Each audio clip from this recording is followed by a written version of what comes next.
Today on Why I Kept It, Lost Cities.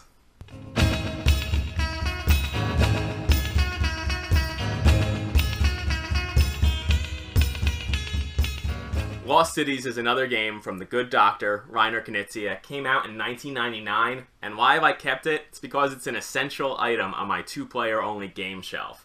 Lost Cities has this feeling. It really evokes the key feeling of a two-player game, which is hating yourself on your turn. Every time you do something, you're either giving yourself points or they are slipping through your fingers and going directly to your opponent.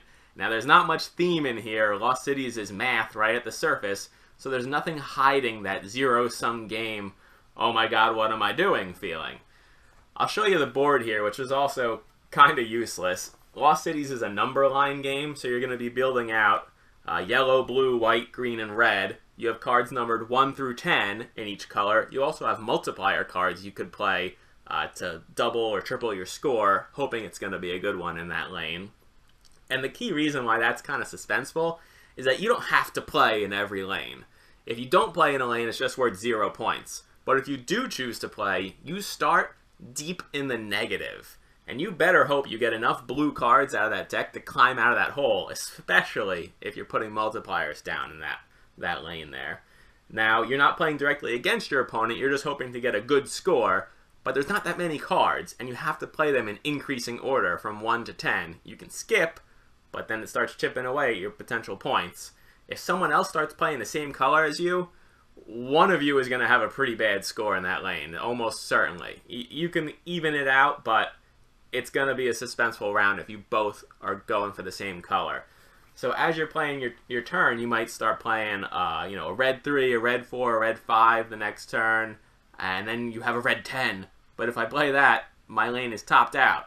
So I might start fishing out of the deck. You draw one at the end of every turn, but instead of playing, you could be choosing to discard. If you start discarding, you're buying yourself time, hoping you get another card in the sequence, but your hand is bleeding out. These are cards that could potentially be useful to you later. They could go to the top of the discard pile and be drawn by your opponent, and they will laugh maniacally in your face as they take a central card for them.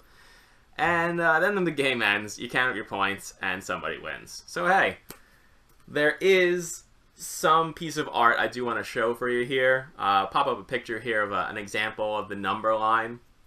But what you can start to see is that the art lays over itself kind of nicely.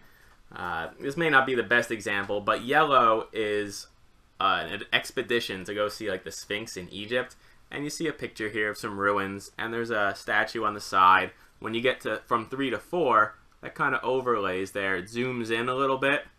5 zooms in a little further on the statue.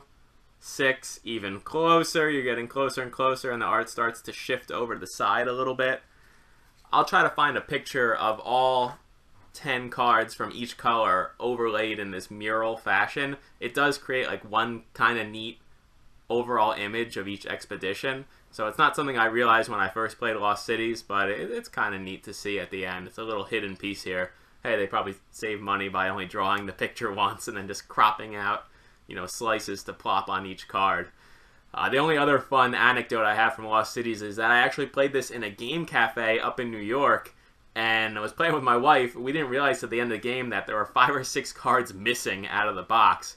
And oh my god, that is not a type of game where you want that to happen. We were pulling our hair out trying to get out of the negative in each of our lanes.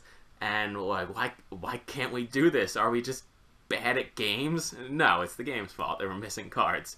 So there's not that much in the box here. I'll show you everything.